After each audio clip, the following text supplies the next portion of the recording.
Fala aí, galera. Vou fazer essa live aqui falando de psicologia e jiu-jitsu, né? Com o psicólogo aqui, o Falconeri. Daqui a pouco ele deve estar aí também. Vou mandar um convite para ele.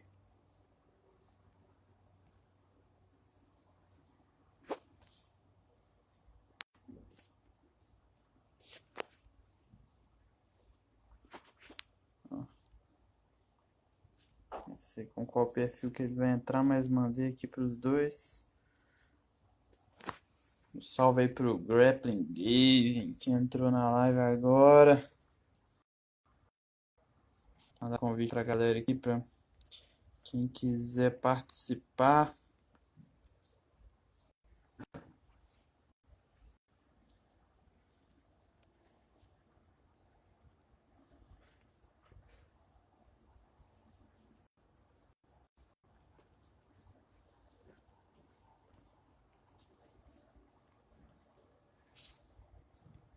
Já mandar o convite. Esperando nosso amigo aí convidado hoje. Pra ver se eu. Ô Lili! Salve Lili! Pra quem não viu a minha live com a Lili, foi muito boa, viu, galera? Tá aí em todos os meus canais. Aproveitem que vai ser. Que é, foi bem proveitoso. Foi uma conversa bacana. Vou tentar fixar um comentário aqui.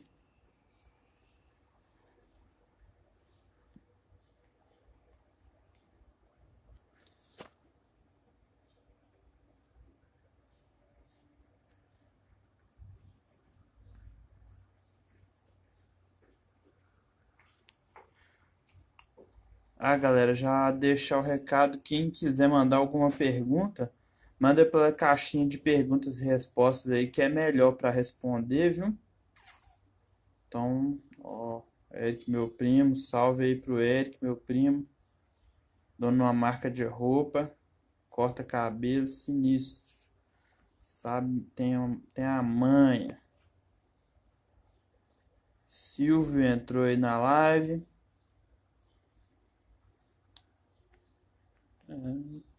Opa, consegui travar o comentário.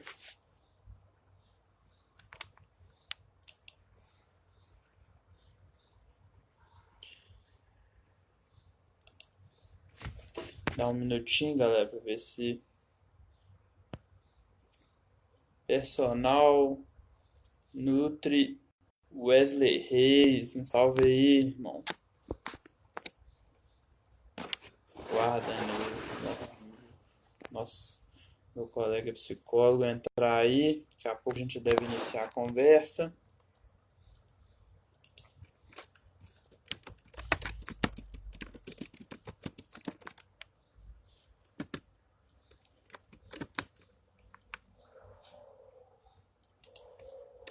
Se eu pego o link e divulgo no WhatsApp também. Tem um grupo, galera, dentro do meu. Tem um grupo no WhatsApp que. Opa! Ele chegou.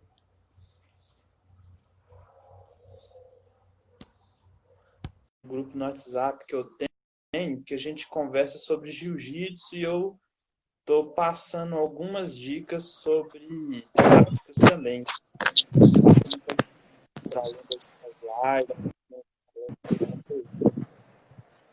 Quem quiser aproveitar,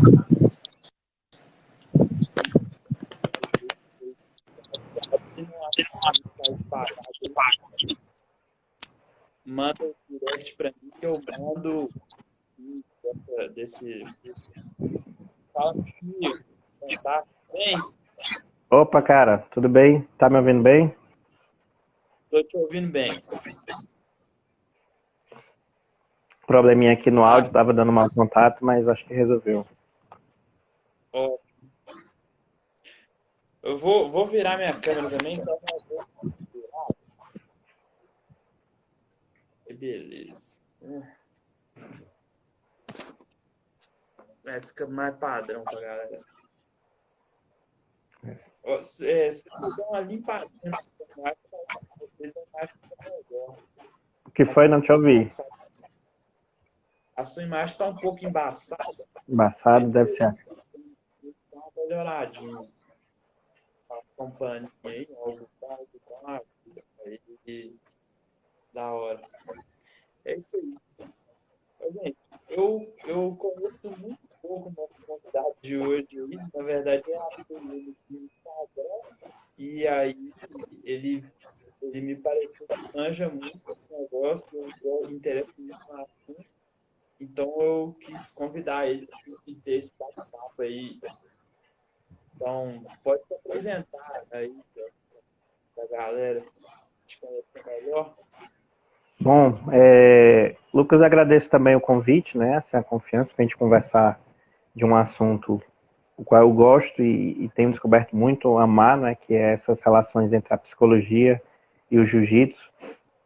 Como praticante ainda iniciante, sou faixa branca, mas essas interrelações têm sido muito fantásticas, né? Principalmente pelos atletas que acompanham.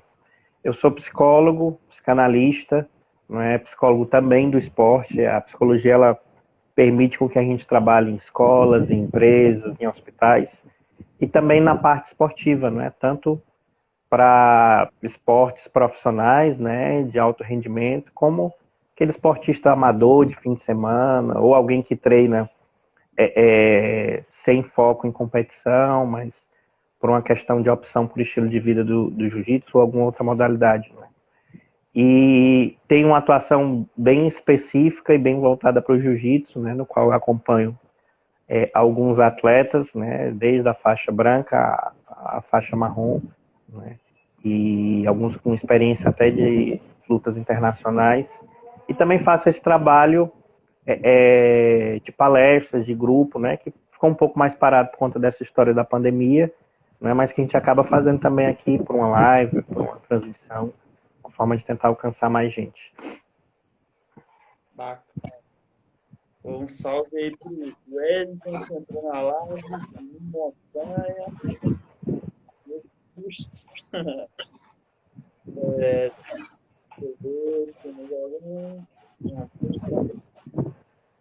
Bom, eu que uns assuntos até em outra live, uma outra pessoa que a galera perguntou, e aí eu queria jogar a pergunta para saber se você tem pra gente, não. A galera perguntando assim, como que a psicologia nos ajuda a influenciar na força, na hora de pode influenciar na força, por exemplo. Como Consegue? Se eu entendi, seria como a psicologia pode influenciar na força? Você diz força física, você se refere? Isso. Uma das primeiras coisas que a psicologia pode influenciar nisso é no nervosismo, no sentido de, talvez dentro de uma competição, ou até mesmo de um treino que a pessoa possa se sentir muito ansioso, ela talvez fazer uma força desproporcional em alguns momentos e levar a um desgaste, né? Assim, ela talvez perder um pouco uma tranquilidade de saber a hora certa de usar isso, né? Assim, se você for pegar uma luta de uma faixa preta, né, de 10 minutos em algumas competições oficiais, por mais forte o cara, não tem como ele fazer 10 minutos de força, né? Assim, ele vai precisar escolher os momentos para que ele possa fazer isso. E às vezes a parte psicológica, ela gera uma insegurança que ele aumente uma força, né? Então, se ele já está acostumado a usar um nível de força, sei lá, para uma raspagem, ele talvez, para tentar, até usar os dedos, entre aspas, garantir a raspagem, ele talvez aumente uma força que ele não precisaria e que venha faltar para ele na hora da luta, não é? Na hora da competição. Tem um exercício que no teatro se faz, que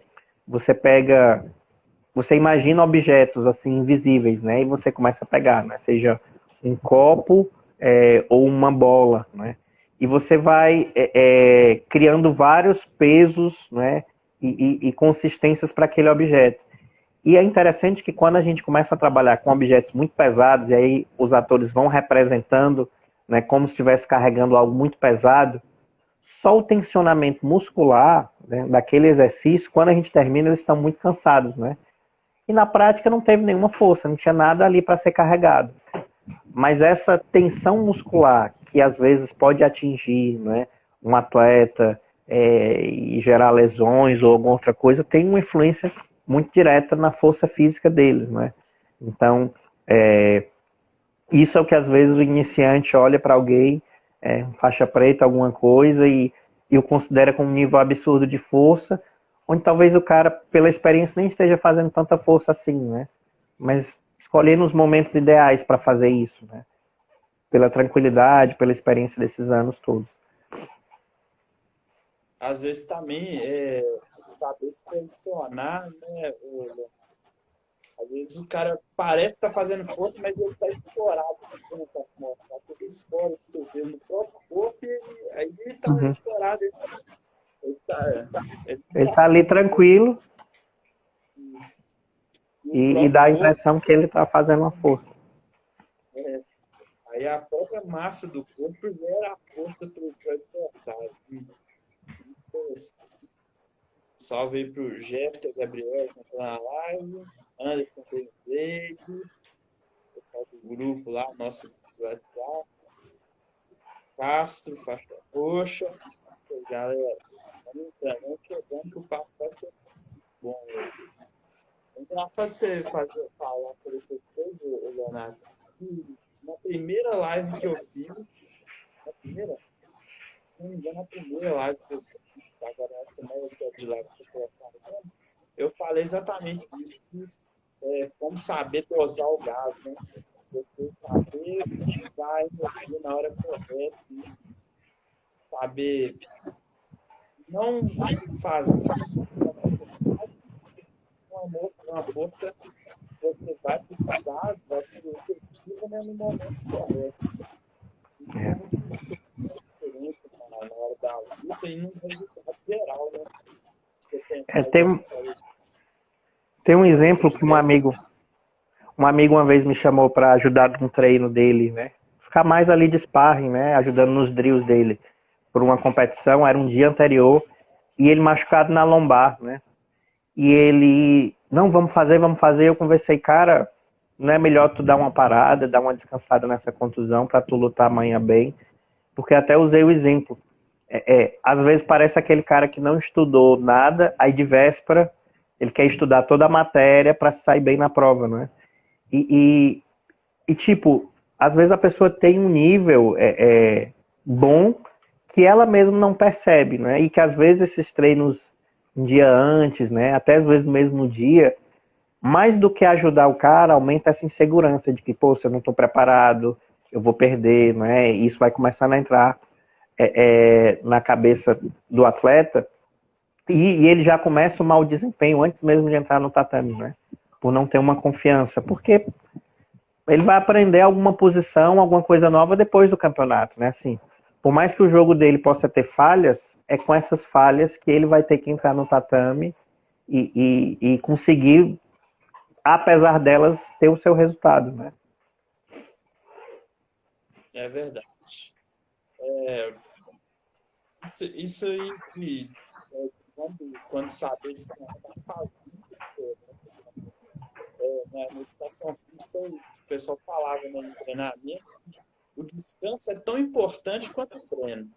Então, saber o momento que eu devo descansar às vezes eu uso antes de conhecer o treinamento, às vezes a gente acaba tendo uma forma de entender o senso comum, né? Quanto mais treinar, melhor.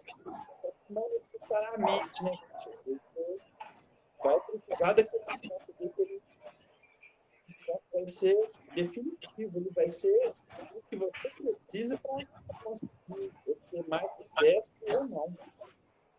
Então, descansar faz muita diferença. Uhum, E uma vez um atleta, ele estava se preparando para um campeonato e aí ele ficou na eminência de viajar, assim, até com alguns meses antes, e ele ficou, viaja ou não viaja, Leonardo? Não é? E eu disse, não, viaje, descanse, aproveite. não vai ser por isso que você vai perder o campeonato, porque às vezes a pessoa olha assim, poxa, se eu não tivesse viajado naqueles dias, será que eu estaria com um rendimento melhor, não é? Tem algo com relação aos treinos que, numa parte mental, é importante que o atleta chegue, pelo menos com a condição de que eu fiz tudo que era possível para me preparar bem. Se ele chega com dúvidas de, poxa, faltei treino, ou então fui nos treinos, mas não dei o meu 100%, isso volta para ele na hora da competição, que ele se questiona de tipo, será que eu mereço ganhar isso aqui? É como se sem nem ele entrar, o adversário já tivesse mais bem preparado do que ele, né? Sem nem ele ter testado, sem nem ele ter lutado com o cara. Você comeu aquela noite que você deixou de dormir para ir na balada, que vai pesar, uma hora a conta chega. É uma frase que o Tite usa muito, merecer vencer, não é? Que, como o futebol é um esporte coletivo, ele tenta passar para os atletas dele de que, tipo, vamos merecer a vitória, vamos merecer o campeonato, né? E numa competição individual, como jiu-jitsu, tênis, o atleta, ele precisa ter isso com ele mesmo. Eu mereço ou não mereço vencer, né?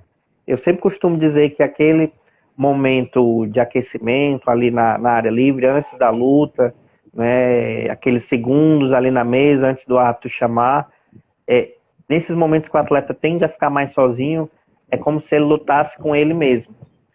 E ele só ganha do adversário se ele ganhar dele antes, né? Se ele perder para ele antes, tem muitas chances de que ele vá perder para o adversário logo em seguida na luta propriamente dita, né? Porque nesse momento o cara entra em conflitos com os medos dele, com as inseguranças dele, do jogo.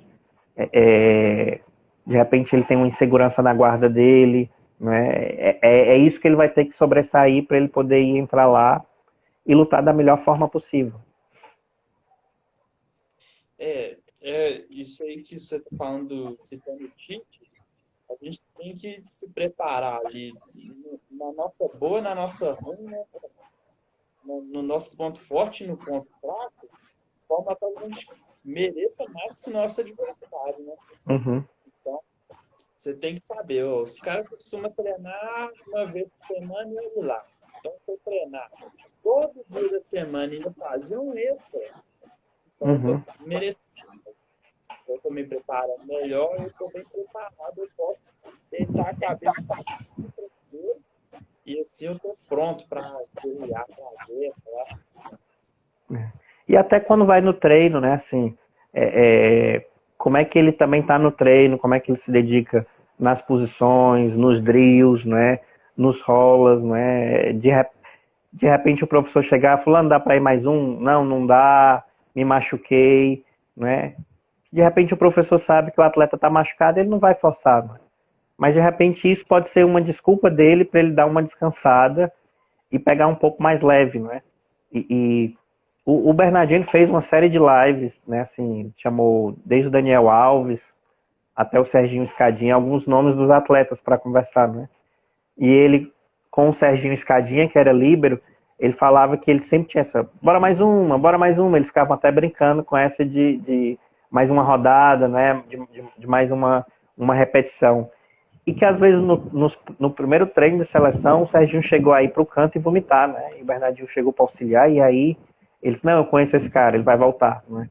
E assim, tipo, às vezes alguns atletas, eles se diferenciam por conta disso, né?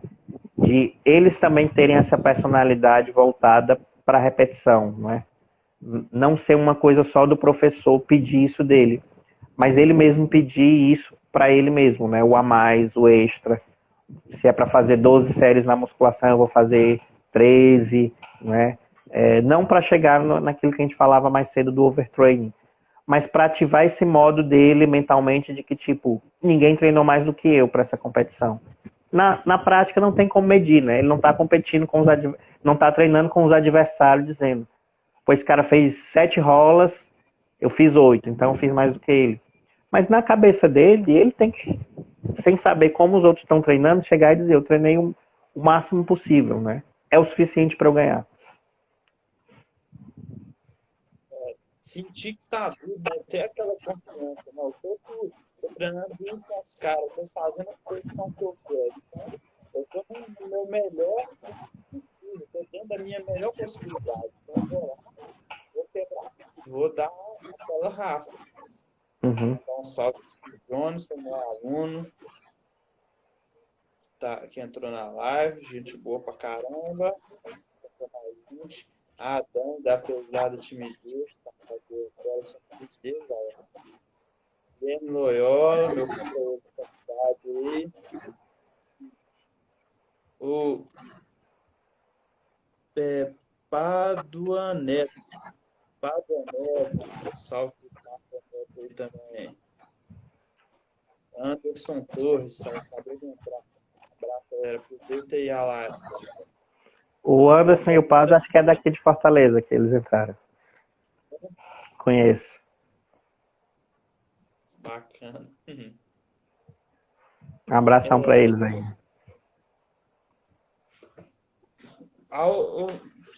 Leonardo, uma outra coisa que a gente citou mais cedo sobre a ansiedade, você costuma orientar de alguma forma específica para que o atleta baixar a ansiedade pré-competição?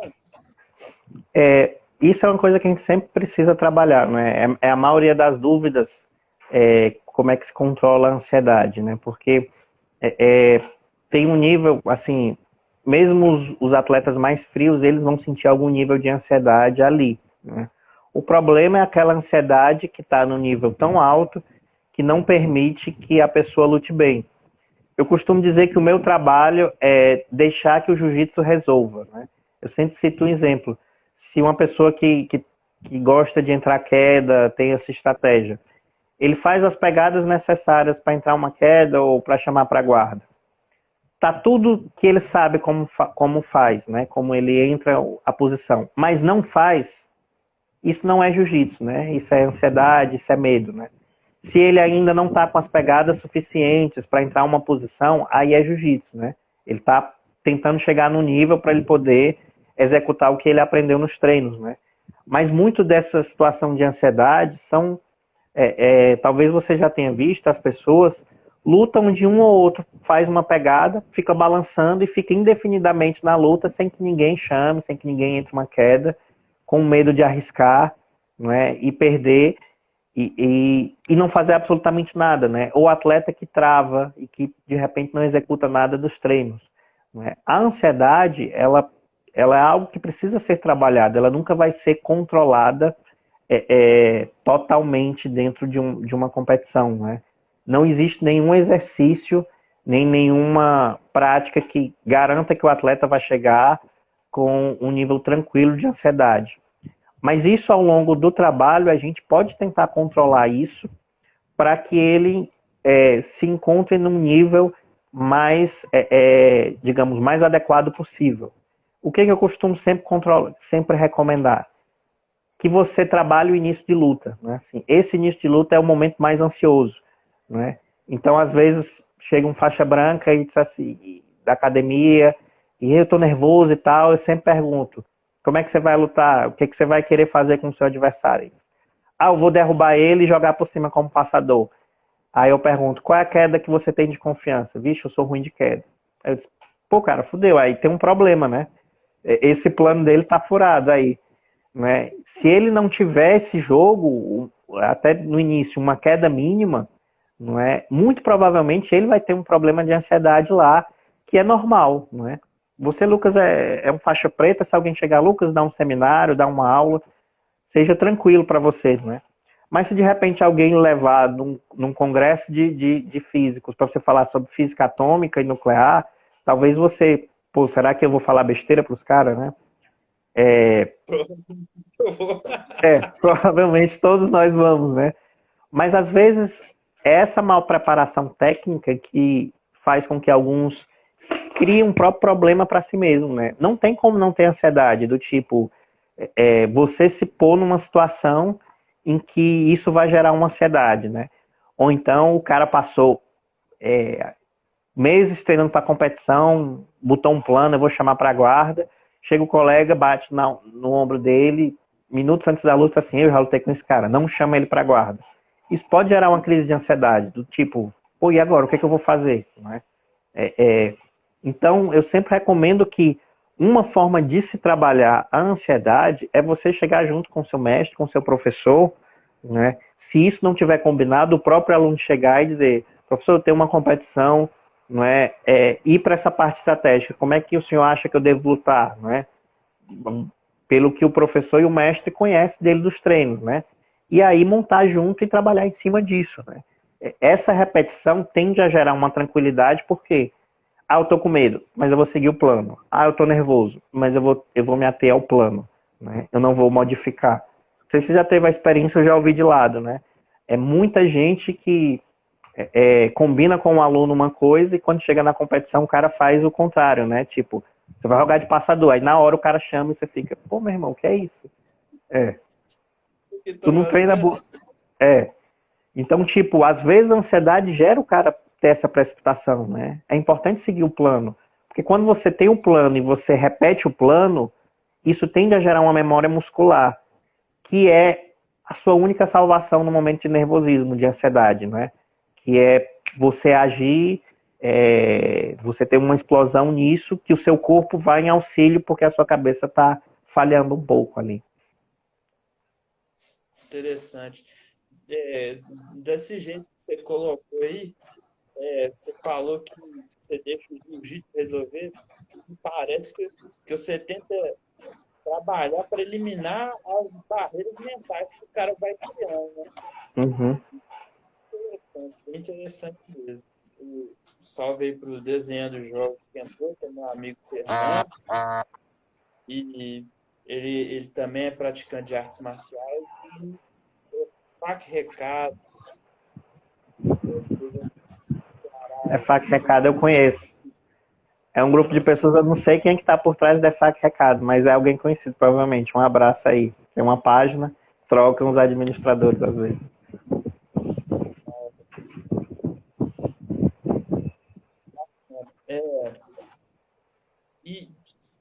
e você tem alguma outra dica, Leonardo, que você dá pra galera que você acha que daria para usar no dia a dia? Uma dica, cortou só um pouquinho no final, uma dica voltada para quê que você está perguntando? Para a galera do jiu-jitsu, para se preparar, tá? Psicologicamente.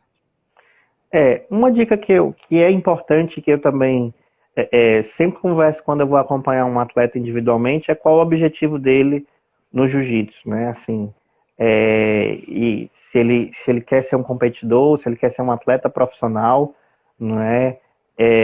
Porque competidor, qualquer pessoa pode ir inscrever na competição, sou competidor, né? Mas se alguém quer viver profissionalmente disso, não é? Porque toda escolha ela vai envolver um preço, ela vai envolver uma renúncia, não é? Então, um atleta profissional nem sempre vai para o ambiente que quer, não é? Não come o que quer muitas vezes, e às vezes a gente olha para alguns atletas mais de ponta e imagina uma vida glamurosa, não, o cara vive curtindo, não é? Mora e anda bem nos melhores locais, mas a primeira coisa vai ter que ser uma vida de muito trabalho, né? Assim, nenhuma profissão, principalmente no jiu-jitsu, dá para se destacar sem muito trabalho, né? E não tem como eu deixar o cara preparado psicologicamente se ele não tiver uma rotina de treinos forte para acompanhar isso, né? Assim, ele precisa garantir isso, né? Assim, ele precisa ter o que a gente popularmente chama esse sangue no olho, de estar trabalhando muito, para que aí a gente possa trabalhar também a cabeça dele, não é assim? Uma dica que eu digo você precisa trabalhar junto com o que você treina, e digamos, está trabalhando o corpo, a sua cabeça, né? Porque muitas vezes é ela que vai lhe trair num momento de competição, ou num momento mais tenso dentro de um treinamento, não é? Que sem a sua cabeça você muitas vezes não vai conseguir evocar aquilo que você treina, aquilo que você faz, não é? Então, mesmo que você não tenha condições de fazer um trabalho mais específico, acompanhado por um profissional, mas o que você faz, o que você assiste, não é? Esses momentos aqui que a gente está discutindo são formas de você trabalhar a cabeça, não é? Assim, mesmo que nem seja sobre psicologia e jiu-jitsu, né? Eu já vi que você já trabalhou um pouquinho sobre regras, sobre posição. isso é trabalhar um pouco a cabeça, né? É fazer uns complementos para que a pessoa, às vezes a gente está descansando o corpo, a gente pode assistir um vídeo, um filme, não é? Coisas que tragam um pouco de bagagem, né? Conhecer um pouco mais a vida de alguns atletas, campeões e as características dele, porque a gente precisa trabalhar. Geralmente os técnicos dizem dos campeões que ele estava muito bem física, técnica e mentalmente para ganhar um campeonato, né? Não tem como não ver uma descrição disso, né? Não tem como você não ver um campeão que não tivesse com a cabeça boa, pelo menos naquele ano ou naquela temporada que ele foi campeão. É, esse trabalho que eu trago aí, que eu estou tentando trazer para a galera, e que até tem um pessoal que está gostando, é muito legal, o professor Dono também, eu parto do princípio até de uma área da educação física que chama aprendizagem motora, né? Galera, se o meu áudio ainda estiver esse ano, vocês me avisem, por favor, que eu vou tentar melhorar de novo. Mas na aprendizagem motora, a gente vê que prática física é melhor do que prática mental. Falando em puramente aprendizado. Vamos falar para aprender uma técnica. Vamos falar um soco, né, um jab. Você treinar o jab fisicamente é melhor do que você treinar ele mentalmente. Se você treina fisicamente e ainda extra você treina mentalmente, é melhor do que se você tivesse treinado fisicamente. E se você compara com não treinar nada e treinar só mentalmente é melhor. Então é muito já estabelecido na literatura como que treinar mentalmente, se trabalhar a mente de qualquer forma, faz muita diferença no resultado final. Porque, no fim das contas, você aprendeu alguma coisa, é um resultado que importa. Conquistar uma medalha, no final, é um resultado que importa. Você vencer alguém que você queria vencer, no final, é um resultado que importa. Tá certo? Então, preparar a nossa mente, lapidar ela, treinar ela. Até vi um podcast há pouco tempo do Demian Maia conversando com um cara de rádio que eu gosto. E o Demian falando assim, como que o cara de marketing, ele meditava, fazia banho de Deus, e como que isso ajudava ele a deixar a mente dele mais dura. Né? Então, endurecer a nossa mente também vai fazer parte da nossa preparação. Você não se prepara mentalmente, você está com um déficit no seu treinamento, pode ter certeza disso. E o interessante é que esse trabalho mental, ele é um trabalho voltado para a dificuldade, né? Assim, se você entra no seu jogo e dá tudo certo, chamei para guarda, raspei o cara, passei teu joelho, montei, muito provavelmente você não vai ter nenhum problema psicológico. Mas e quando você estiver numa adversidade, numa posição ruim, não é? Ou atrás no placar, não é? Às vezes é uma mente forte que segura para coisas que o jiu-jitsu proporciona, alguém que finaliza nos últimos segundos, né? Mas se a gente até pensar na derrota, às vezes o cara desiste, né? Assim, a galera que está assistindo tem a experiência de competição, talvez tenha aquele momento que você sente que o adversário ali embaixo, antes mesmo de acabar o tempo, ou do árbitro levantar a mão, ele desistiu, né?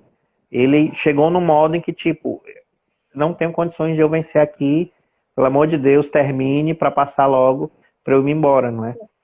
E às vezes a gente pode estar nessa situação, tipo, pô, eu quero que isso termine, isso está muito ruim. E muitas vezes trabalhar uma mente, para você ter uma mente forte, é o cara que se recusa a perder, né? Assim, perder faz parte, né? Não existe ninguém no jiu-jitsu invicto, né? Assim, o interessante é porque desde o início lá da faixa branca você começa perdendo, né? Assim, então ninguém pode se orgulhar isso assim. Eu nunca perdi para ninguém na vida, né? Eu nunca fui finalizado por ninguém na vida, né? Então, essa derrota, ela é algo que precisa ser trabalhado, né? Alguns colegas, às vezes, infelizmente, eles têm um estilo de trabalho que é você é o melhor, não é assim, você vai ganhar do cara. São coisas complicadas de você, antes de uma preparação, você prometer e garantir, não é assim? Porque a gente está falando do objetivo do cara chegar o melhor preparado possível fisicamente, tecnicamente e mentalmente para uma competição. Mas ele pode se machucar na hora da competição, o árbitro pode ter uma interpretação um pouco meio polêmica e prejudicar o atleta, ele pode escorregar assim na hora. Por mais que o cara repita aquilo várias vezes, o erro faz parte, né? E o erro sempre vai estar ali presente naquilo, né? Eu uma vez escrevi na minha página sobre o Ensou, né, que eu não sei se o pessoal conhece, que é aquele círculo japonês, né, que eles pintam, né, e alguns, às vezes, fecham o círculo, e tem outros que, quando fazem, eles deixam uma abertura no círculo, que é o que eu gosto mais, que é o desenho com abertura, porque na filosofia oriental é como se, dentro daquela perfeição do movimento artístico, tivesse o espaço para o defeito, né, para o buraco, né, para a lacuna. E que em tudo a gente tem um defeito, né? Assim, a pessoa que vai treinando, eu vou fazer a posição perfeita nos treinos. Não, às vezes não rola, você vai ter que fazer e ajustar depois e ver, não está perfeita, não é? Vou para uma competição quando meu jogo estiver perfeito. Nunca vai, não é? A pessoa vai precisar lidar com seus defeitos de uma forma que eles não sejam um problema, um ponto fraco. Mas o defeito a gente sempre vai ter, não é? Mentalmente, fisicamente, tecnicamente, né? É um mundo de técnicas no jiu-jitsu, a pessoa não tem como ser bom e especialista em tudo, não é? Mas a gente precisa botar o defeito debaixo do braço e ir seguindo adiante, né? O Fernando está te perguntando como é que é o nome do desenho japonês aí que você acabou de contar. É o Ensou, né? ENSO, aí tem um tracinho, tipo um sublinhado por cima do O, não é? Se alguém tiver em dúvida, lá no meu Instagram, se o pessoal entrar, tem um post que tem um círculo, que eu falo um pouquinho mais do desenho, daquilo, né? Mas se você só botar Ensou, ENSO, no Google, provavelmente você já vai chegar em algum texto falando ou imagens sobre o desenho. Da hora, não, muito interessante. Essa fala sobre o Ensou aí me fez lembrar uma cena que eu gosto muito do filme no Samurai também, que o cara que era o líder do samurai, do samurai, ele queria terminar um poema dele, todo mundo estava conseguindo terminar. E era sobre as flores da cerejeira, né? Ele estava procurando uma perfeita. Ele estava procurando a perfeita. Uhum. E aí ele encontrava a perfeita.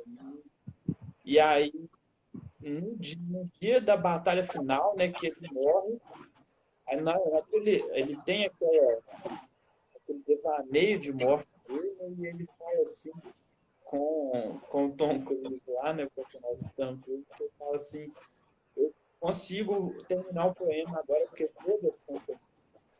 Então, o que quer dizer com todas são perfeitas? Não importando a imperfeição de todas continuam sendo perfeitas dentro da sua imperfeição. É lindo de essa cena É fantástico, é um excelente filme, né? E essa imperfeição está na nossa vida pessoal, está na nossa vida profissional de atleta, não é? Não tem como você eliminar a imperfeição disso, né? Assim, o problema, a dificuldade, às vezes o dojo não tem uma estrutura legal, o banheiro não tá limpo, um defeito num professor, não vai ter equipe perfeita, não vai ter mestre perfeito, não é? Não vai ter o treino perfeito.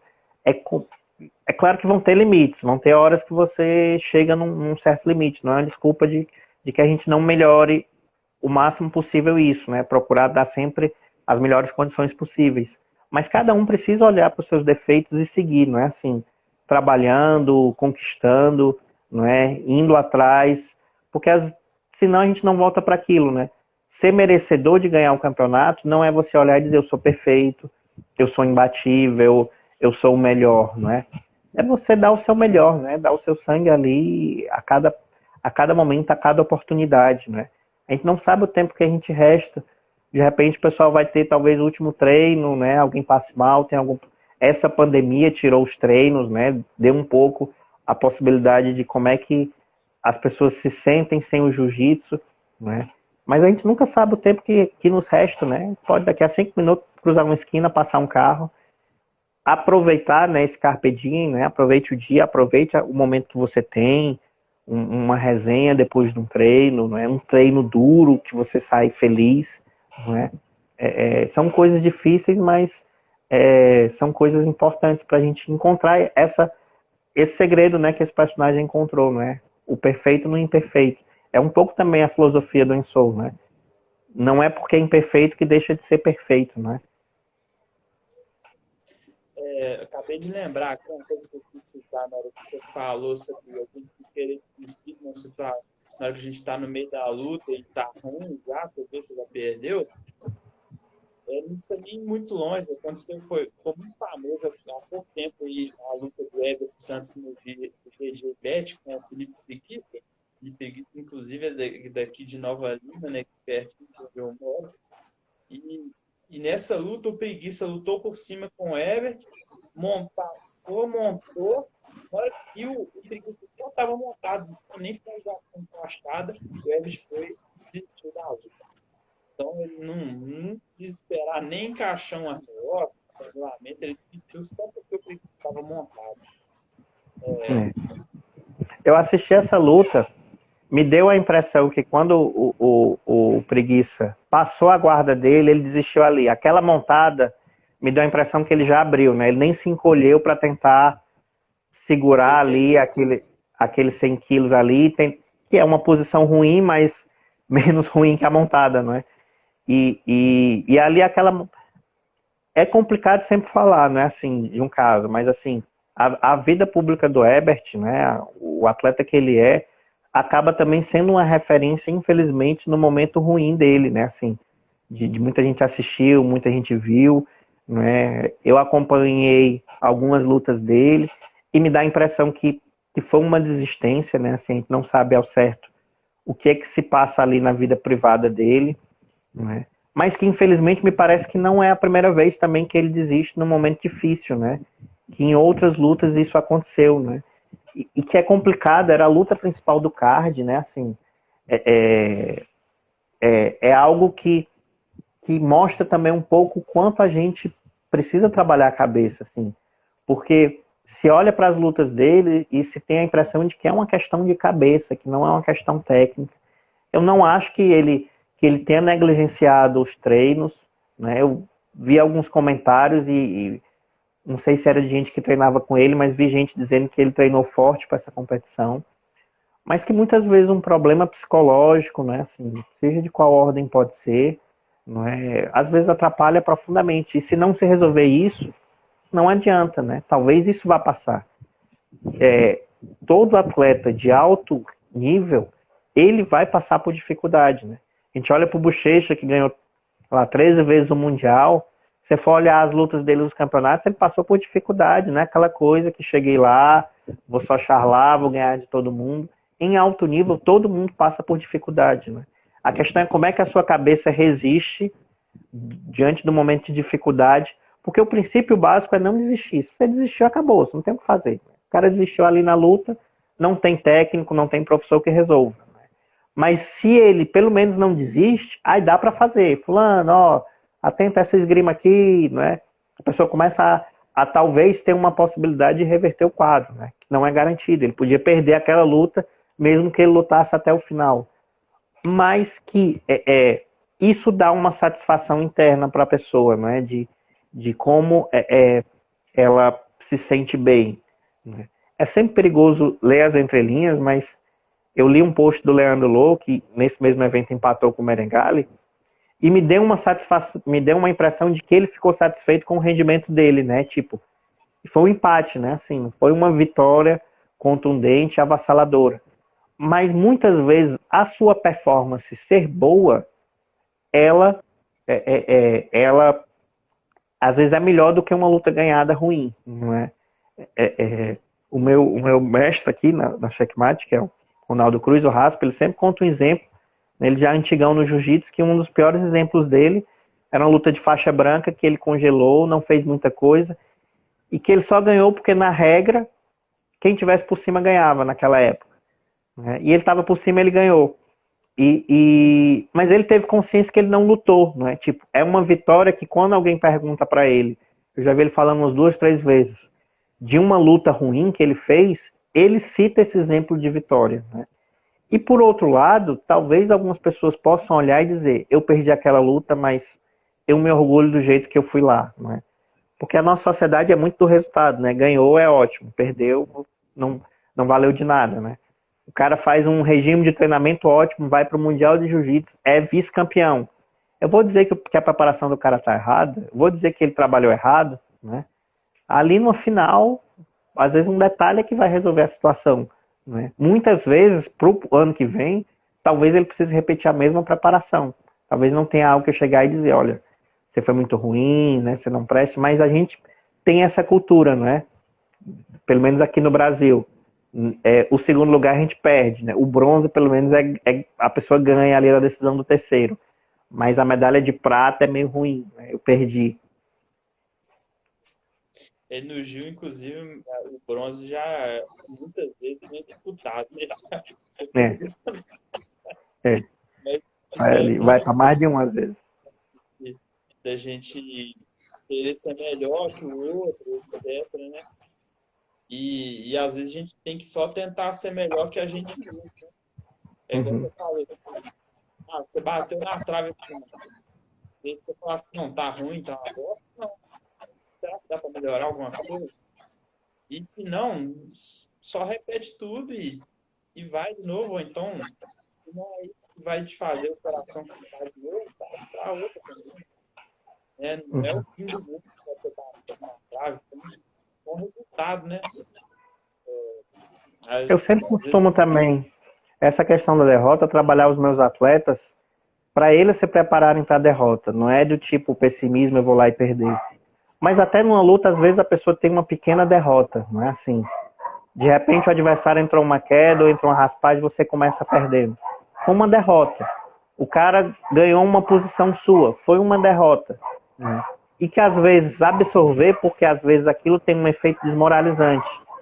Pô, tomei 2-0 e aí o cara às vezes se desorganiza muito. Né? Uma coisa que me chama muita atenção, por exemplo, Cristiano Ronaldo e Messi, né, assim, no futebol, nesse nível. O cara pode perder um gol feito, assim, na cara do gol, que segundos depois, se derem a mesma bola para eles, eles vão completamente frios, né? Numa tranquilidade, numa confiança na capacidade deles, porque parece que não entra de tipo, pô, eu acabei de perder um gol, e se eu perder o segundo? Parece que eles têm plena convicção de que, tipo, eu vou fazer esse próximo gol. Ali foi um acidente, foi um problema, né? E às vezes, assim, o jiu-jitsu também tem uma questão social. Muita gente que começa a treinar, às vezes teve um início de vida muito carente, né? Assim, de pouco destaque. E às vezes a pessoa ela tem um complexo de pequenez, né? De tipo, pô, tomei um 2-0, eu vou perder essa luta, né? Parece que não consegue ter uma confiança em si de que, tipo, peraí, eu continuo sabendo, né? Você que é preta, se você perder uma luta, ninguém confisca a sua faixa. Do tipo, oh, o Lucas não sabe mais nada de jiu-jitsu, né? Você entra e sai de uma luta sabendo o mesmo tanto de conhecimento que você tem. Mas falta um pouco. É uma crítica que a gente precisa fazer. Falta um pouco para nós brasileiros, um pouco dessa segurança, né? Tem um faixa marrom que ficou uma temporada nos Estados Unidos, treinando, voltou. É notória a diferença do cara. Ele tem uma segurança, uma confiança, né? Eu e minha esposa costuma brincar com aquela posição, me dá a bola que eu faço o gol, e tem gente que parece que não, passa pro outro, porque eu não sei se eu vou ganhar, não é? Que eu acho que tem um pouco também da nossa, infelizmente, da nossa cultura brasileira nisso aí. você estava falando disso de sofrer às vezes com derrota.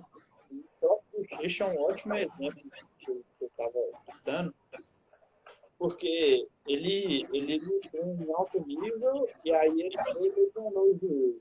E aí ficou aquela dúvida, nossa, será que você foi mesmo Bochecha? Vai conseguir lutar na mesma pegada? Ele voltou e ganhou peso absoluto de novo. Aí, foi o quê? Não foi no Mundial que o Polícia ganhou categoria? Foi o 2018? ou ano passado, não tenho certeza. Ele estava lutando com o Meregali, fica muito duro e tal. O Meregali raspa o Meregali, puxa o Bochecha para lado e raspa o Meregali. E aí... Acho que foi 2018 essa luta. Foi? Aí ele poderia muito bem falar assim, agora foi a vaca pega pro breve. Vou ter que iniciar dele. Não, ele não, vamos. Ele não parece que deixou de buscar a luta hora nenhuma. Ele pega, raspa de novo e que fica ele por cima. Ele não lembra que ele chega a passar agora de Meregali, mas ele ganha.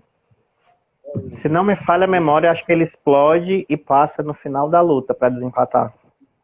Dá aquele famoso gás dele, aquela pressão que é absurda, que só para quando passa. Ninguém segura aquele touro ali. É isso. Mas é aquilo que a gente falou, né? Assim, ele já muito campeão, passou por dificuldades. Ano passado, acho que acho que ele ganhou peso absoluto ano passado. Que no absoluto o Lô devolveu para ele, né? Que ele tinha dado naquele ano que eles tinham se machucado. Que o Lô machucou o ombro, que até viralizou. Mas que nas quartas de final, oitava, o Bochecha, acho que foi decisão do árbitro contra o Felipe Pena. Os árbitros deram para ele, foi luta duríssima. Terminou empatado e os árbitros deram para o Bochecha, né? Mas podia ter dado para o outro, né? Assim, a dificuldade, às vezes o 2-0, ganhar uma vantagem, né?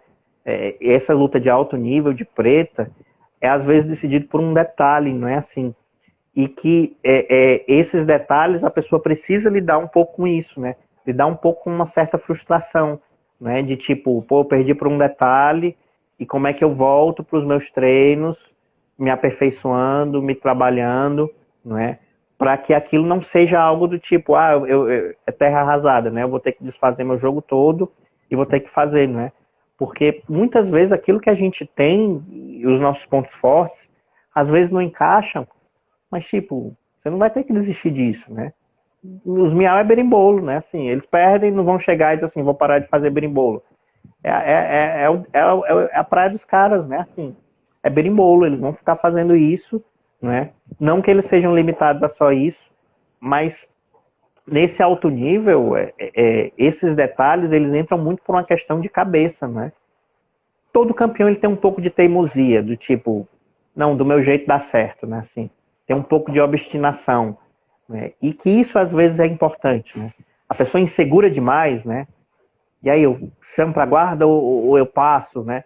Eu faço isso, eu faço aquilo outro. Isso pode ter problemas para a luta, não é? Às vezes o cara tem uma posição forte, mas ele confia tanto que é aquela que vai seguir, não é? Eu não sei se você já assistiu o Construindo Campeões do pessoal da Aliança, do Reis. Eu sempre gosto do exemplo, na primeira temporada do Malfacine, eles tiveram uma conversa, colocaram o pessoal mais experiente para falar com a molecada, e aí o Malfacine falando de que uma vez foi lutar com um dos miau, e perguntaram, cara, qual é a tua estratégia? Eu vou chamar junto, vou subir primeiro e vou jogar de passador. E os caras, tu tá doido, meu irmão, tu vai ser berimbolado, vai ser raspado. Mas ele falou uma coisa assim, ele sabia o quanto ele treinava, assim, nenhum professor acompanha todos os rolas, acompanha todas as posições, por mais atenção que ele deu ao aluno, né? Nenhum parceiro tá ali, eu tô fazendo treino, de repente eu vou ali na academia malhar, às vezes você vai sozinho. Então, só o atleta sabe o quanto ele treina, né? E o quanto ele tá bom ou não em uma determinada posição. Se ele não confia naquilo, não é? Quem é que vai confiar, né? Se o cara chega e diz assim, meu irmão, não vai dar, tu não vai passar não. Ele jogou por cima com os miau, ganhou a luta. Foi lutar com o Guilherme Mendes, que é um baita passador. Qual é a tua estratégia com o Guilherme, Malfacine? Vou chamar pra guarda e vou jogar de guardeiro. Tá doido, meu irmão, ele vai passar a tua guarda, não faz isso, né? Essa é uma dica que eu sempre falo. Se você chegar numa competição, não escute ninguém. Esses amigos que dão os conselhos de última hora tendem muitas vezes a só tirar a confiança do cara, né? Se você já montou com o seu professor o que você tinha que fazer, com o seu parceiro de treino, que são as pessoas que realmente lhe conhecem, às vezes você encontra um conhecido, às vezes nem é da sua academia, e aí o cara quer dar aquela dica que vai resolver a sua situação, mas que às vezes tira a sua própria confiança. não é? Às vezes faz é com que você fique em dúvida, não é? Você tem que confiar no seu taco, né? Você tem que confiar naquilo que você trabalhou e tem feito, né? Bacana. Ô, meu amigo, nosso irmão sempre está terminando. Falta 5 minutos aí. Depois disso, implode. Eu vou mandar um salve final para a galera.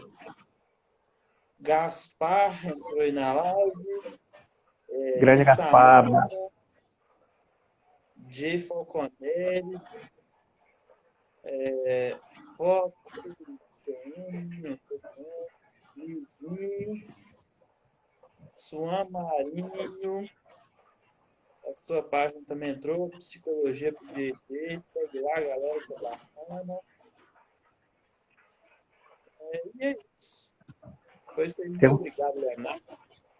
Espero a gente ter vários papos desses muito bacanas. Foi tempo que você não rendeu muito. Dá para mais novo. A gente vai fazer várias lives. Estou à disposição, Lucas, assim, gostei muito do nosso bate-papo. Um abraço a um pessoal, né? Teve o seu pessoal que entrou, teve alguns que você leu, que é um pessoal daqui, né? Um abraço para quem é de abraço, beijo para quem é de beijo. E estou à disposição, assim, para a gente conversar, né? É uma área ainda muito pouco investida, essa parte psicológica, né? Assim, dentro do jiu-jitsu. Eu fico um pouco parado porque a gente está nessa pandemia, os campeonatos voltando. Mas quando voltam os campeonatos, às vezes o cara vai ruim e me procura. Ei, Leonardo, me ajuda, eu fui pro campeonato para ver, né? Mas ainda é uma parte muito pouco disponível. E estou aqui à disposição para a gente ir conversando e trocando e vendo no que a gente pode ajudar esse esporte também a crescer mais, né? E ocupar mais espaços, né? E ajudar mais pessoas. Ô, Fernando, me corrija se eu estiver errado ainda, Leonardo, mas eu acho que o Instagram dele, da página, a divulgação dele é Psicologia BJJ. Essa página é também minha, essa Psicologia BJJ, que entrou aqui. Tem a minha página pessoal, que é a que eu estou fazendo aqui o live, e as outras eu coloco umas frases, coloco às vezes alguns textos lá, pode alcançar um pouco mais de gente. Na minha página também tem os textos que às vezes eu escrevo, né, sobre ansiedade, sobre raiva, sobre equipe, sobre o Enso, que a gente conversou um pouco. Tem um pouco do material que quem quiser dar uma lida pode entrar lá e cutucar à vontade ali. Então, muito obrigado a todos, Leonardo, e até a próxima, galera. Até a próxima. Abraço. Falou.